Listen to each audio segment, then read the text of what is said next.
tu bobulku měl drak a potom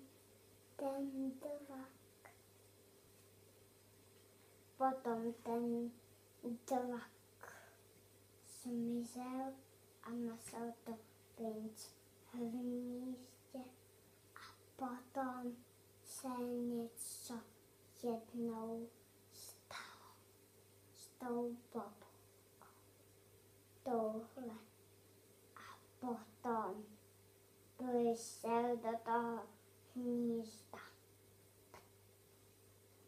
obrovitánský pták Endut.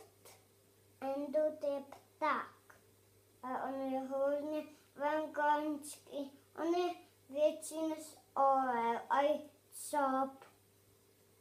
Víš? Ten, co to?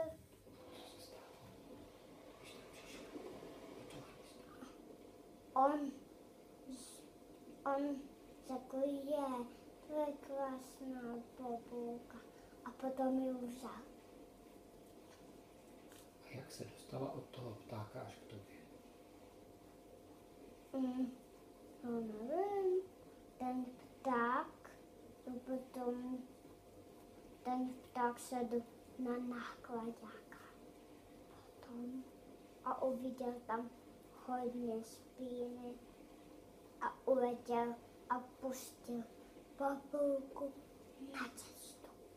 A potom ji našel drak a dal ho do kamiona a ten kamion